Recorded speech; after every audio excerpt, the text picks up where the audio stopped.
Let's have a look at what lies ahead. So we've got the six playoff ties over the next coming nights. 6 places left in the group stage draw, which will be on Thursday week. And 26 of those places, we already know the teams who will be in the draw. And they're going to be divided into 4 pots. So the first pot we're going to see has the holders, Bayern Munich, Sevilla, who are in there as Europa League winners, and then the champions of the next 6 leagues. In the European coefficient rankings, you see Liverpool included in there, as are Real, Juventus, PSG, Zenit and Porto. Now, plenty big guns also in pot 2.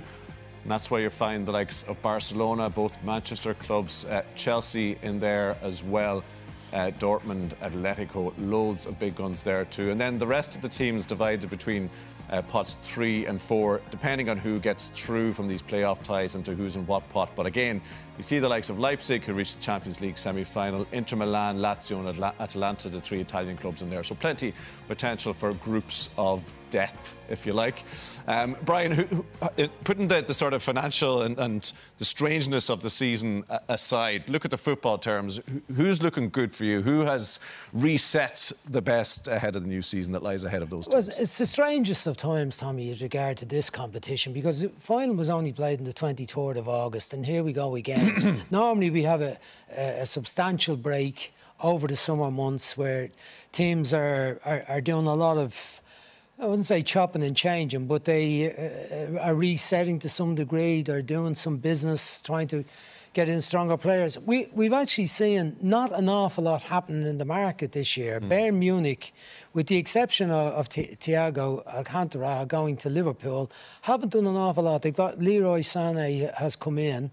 Coutinho has gone back to Barcelona. But other than that, they haven't done too much. Juventus have done very little, just to swap with Artur and Pjanic. Barcelona, Real Madrid, very little has happened there. The busiest club who on that list have obviously been Chelsea, who've spent a fortune. And is that going to put them in contention for this competition? Well, it's very early to say that, Tommy, but they've got to be stronger than they were last year. They're still trying to deal with the issues defensively that they had. But if you were asking me at this stage where the likely winner is going to come from, I don't think Barcelona and Real Madrid are as strong as they have been in the past. The weaknesses they've had last year are still very much there, but they have till October the 5th to maybe improve that, and then maybe another window later on. Bayern Munich still looking very, very strong. Manchester City will have massive ambition to do much better this year. Someone like Juventus would have the frustration of not having had a recent win. I've been in a couple of finals and lost them. Atletico, I don't see them being strong enough to match what we saw from PSG and Bayern Munich late in the season. I don't see Leipzig repeating what they did last year. Phenomenal what they did. And Lyon, again, I think Lyon will be weaker than they were last year. So I think it's very much about the regulars, but particularly Bayern Munich retaining the players they've had, and the likelihood of Barcelona, Juventus or Real Madrid renewing and... They've a bit of work to do basically in the next few weeks is what you're saying. Yes. Lyon aren't in it, by the way, this year. Sorry, they finished too low. I thought they were down on that list. Damien, in terms of the English teams that Brian mentioned there, we just saw a few shots of Thiago going to Liverpool, and people said they needed to rejuvenate and refresh after being champions. Does he bring them to another level? Absolutely. I mean, he's a serious footballer. I think Liverpool probably learnt an awful lot last year with the Atletico Madrid game, where they just didn't have that player that can control the tempo of a game. Bounce passes, lend it, move defences around. He has this fascinating knack of rolling his studs on top of the ball if you look out for it. I mean, it's a very, very difficult skill. It's not something you teach a young kid, but he's fabulous manipulation of the ball in tight spaces. He really can shift it, and his passing range is fantastic. Might not come in and play, every week, because Fabinho is still there as well as Jordan Henderson. But I think Jordan is slowing down a little bit now. But Fabinho is more of a big, strong number 6, whereas Alcantara gives them something different. And I think that's what Liverpool are looking for. They need another option. They need another way of playing, as opposed to just being this team that just bludgeon teams into submission. And I think Alcantara gives them that little bit of guile and craft that they're looking for. You mentioned this before we came on air, that the one you're fascinated about of those 4 teams is City, and how the Guardiola quest for Champions League glory, as it goes on another year, pans out. Yeah, it's another year passing for him. I think that the pressure's just cranking up on him. You know, he still hasn't won a Champions League without Messi. I would never hold that against him, but I'd say it's something he feels that he needs to kind of complete a CV, that he can win a Champions League without a player of Messi's calibre. He's went to Germany and had a good go at it and came up short.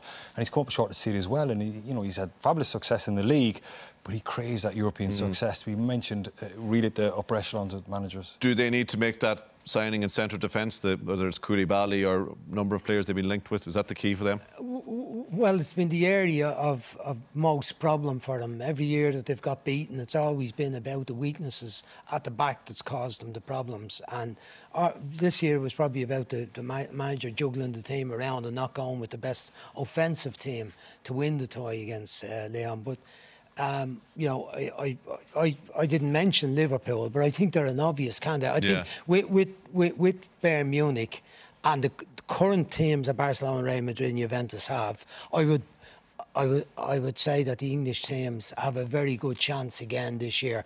But let's see what happens over the next couple of weeks in the transfer What about market. Manchester United then? So much of the talk around them seems to be of transfers not being made, and so much of the frustration of their fans. Is it too early, given they only had their first game and had a chopped and disrupted preparation for that game, to question their credentials?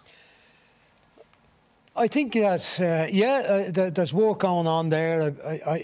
You have to presume they're busy in the background. Because players aren't mentioned who they might be signing other than Sancho, you can't just throw it away and say, well, they're not doing anything. I'm sure they're busy. They can't be happy with what they have defensively. And last weekend, I think, showed, exasperated everybody, their failings, and probably Lindelof's performance in particular.